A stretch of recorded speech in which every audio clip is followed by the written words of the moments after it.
September is Childhood Cancer Awareness Month, and it's a month where we try and build awareness around childhood cancer, around the treatment and late effects, the really good outcomes we have in kids, and around the health providers that care for children with cancer and their families. So Luca was diagnosed with a stage 4 Wilms tumor when he was 3 back in August of 2022. And the reason why I decided to share my story is because children do get cancer. And I think it's really important to spread that awareness. I think it's also important to show how well he's doing and that there is light on the other side. So Wilms tumor is a kind of cancer of the kidney. It's the most common kidney cancer that we see in children. It's actually a really treatable cancer. So it's one where we have about 96% survival for children with cancer, and even in advanced stage, about 80% of kids, we can make it go away and never come back. His tumor was large, very big. It was too dangerous to do surgery. So he started with a few rounds of chemo first, saw if it worked, which it did.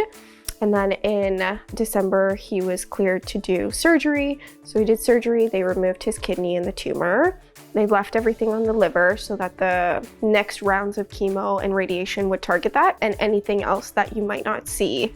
There's sort of 3 big take-homes that I like to get across to parents. There's nothing that they could have done to prevent it, there's nothing they could have done to cause it, and they didn't miss anything. Most childhood cancers have nothing to do with genetics. And every family, when one child is diagnosed, say, oh jeepers, what about my other kids? Are my other kids at risk? Should they get checked? And we usually say no. Our clinic monitors childhood cancer survivors for a lifetime. So we have some people who continue to come to our clinic who are grandparents, for example. The earliest childhood cancer survivors are now sort of reaching their 50s and 60s, and we have a couple of those in our clinic. But we do watch for a lifetime because the side effects of things like radiotherapy can continue for your lifetime, and we need to watch and make sure that we're not missing a second cancer, for example. He literally lives life to the fullest, and it's just amazing to just see him grow and be a child, because they lose that. He had to slowly get into understanding how to be a kid again because he was surrounded by adults, right, for most of his life, but he's doing amazing. Watching the developments touch your patients on a day-to-day basis is really amazing. We have lots of conventional chemotherapies that we've been using for years that work really well, but that can hurt every fast-dividing cell. So not just your cancer cells, which are usually your fastest dividing cells, but all your other fast-dividing cells, like your hair cells, your mouth, your blood cells, and that's where we get lots of the side effects of chemo.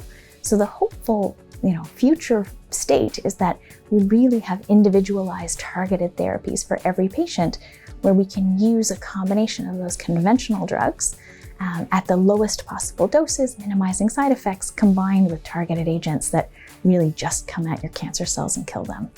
I wanted to help out. I saw so much that was needed. So I started my own Instagram page, Donate for Kids. And our first large fundraiser was for McMaster. And then we raised over $20,000. We did various things. So my son loves ice cream. He wanted an ice cream stand. And so of course, as a parent, I had to give him an ice cream stand. I thought okay, whatever, we'll do an ice cream stand in the neighborhood. We'll raise a couple hundred. We raised over $2,000 in the ice cream stand alone. So we did it again this year and added a bake sale. So we're gonna make it an annual thing. And then we did a DIY Christmas cookie kit sales. We raised over $2,000 with that. We made our own shirts and sold those. And then just so many other things. And I'm gonna continue to raise money, raise funds, raise awareness. It's something that I think is so needed and will continue to be needed for a little bit. And I think, why not do it in a fun way?